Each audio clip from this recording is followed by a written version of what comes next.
हरिवंश पुराण की जय हो। ओम नमो भगवते वासुदेवाय। जो सर्वव्यापक मंगल के मूल वर्णन किए जाने योग्य निर्विकार निर्दोष एवं सदा शुद्ध भगवान विष्णु हैं, उन जगत सृष्टि हर्षिकेश भगवान हरि को प्रणाम करके जो समस्त चराचर सृष्टि के गुरु हैं, मैं तुमको वह प्रसंग सुनाता हूँ। जन्म जय द्वारा महाभारत कथा सुनकर तृप्त न होने वाला विष्णु व अंधक वंश के महारथियों आदि के चरित्रों के संबंध में जिज्ञासा करने पर व्यास जी के शिष्य वेशम पायन जी ने इस प्रकार कहा, हे राजन, आपको जो चरित्र में सुनाने जा रहा हूँ वह दिव्य अनेक अर्थों से युक्त पाप विनाशक तथा ज्ञान की वृद्धि करने वाला है। इस कथा को भली प्रकार समझकर आत्म सत्य कर लेने वाले व्यक्ति का वंश ढूंढ होता है। जो हरिवंश कथा सुनता है, पढ़ता है या अमल करता है, उसके घर में अगर वंश नहीं है तो वंश चल जाता है। इसमें स्पष्ट कहा गया है वंश ढूंढ होता है और वह स्वर्ग में भी पूजा जाता है। हे राजन, संसार की सृष्टि का अव्यक्त कारण जो प्रधान पुरुष है वही ब्रह्मा है। उसी ब्रह्मा को तुम नारायण का उपासक ब्रह्मा समझो। समसत से अहंकार से क्रमश आकाश, आयु, अग्नि, जल, यम, अहंकार, पृथ्वी, यह सूक्ष्म महाभूत उत्पन्न युग, उन्हीं 5 महाभूतों से समस्त जीव तथा सृष्टि की उत्पत्ति होती है। सृष्टि का यही क्रमशः अनादि काल से चला आ रहा है।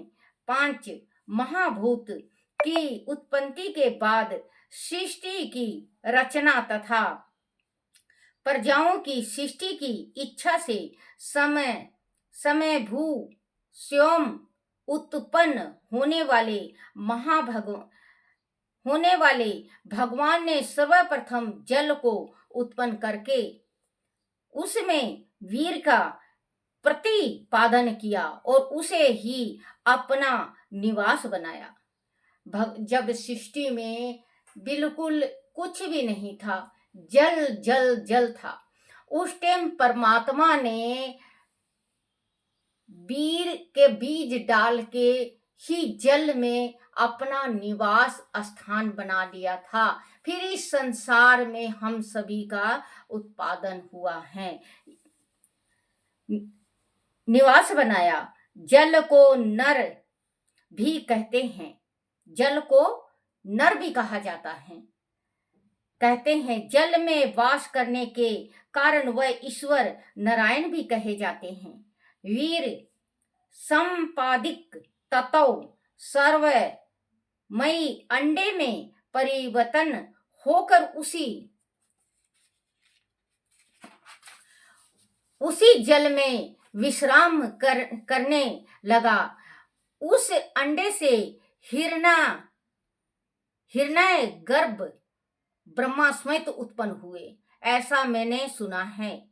उस अंडे के एक खंड से स्वर्ग और दूसरे से ब्रह्मा ने पृथ्वी की रचना की तथा उसके मध्य सूर्य, चंद्रमा आदि ग्रह, नक्षत्र तथा 10 दिशाओं की रचना की। तदनंतर पृथ्वी पर काल 10 मन, वाणी, काम, क्रोध, लोभ, मोह आदि की रचना की। फिर पूर्व की भांति पूर्ण सृष्टि की इच्छा से प्रजापति के उत्पन्न के उपदेश से 7 ऋषि ऋषि मारीच, अत्रि, अंगिरा, पुलस्त्य, पुलह, कृतु तथा महातेजस्वी वशिष्ठ की रचना की। यह सातों ही ब्रह्मा के मन से उत्पन्न ब्रह्म ब्रह्म ब्रह्मांड सप्त ऋषि कहे गए, ऐसा पुराणों का निश्चित है। राधे राधे बच्चों, राधे राधे। श्री हरिवंश आप पढ़ो और सुनो, क्योंकि हरिवंश पुराण सुनने और पढ़ने से हमारे घर में रिद्धि सिद्धि आती है, शांति आता है। तो बच्चों जरूर पढ़ो। अगर पढ़ ना सको, टेम ना निकले, तो आप मैं ये नहीं करी कि मेरे से ही सुनो, आप किसी से भी जो भी सुनाता हो आप प्रेम से सुनो, क्योंकि हरिवंश पुराण हरेक इच्छाओं को पूर्ण करता है। क्योंकि हरिवंश, देखो, बोलो हरिवंश पुराण की जय हो। राधे राधे।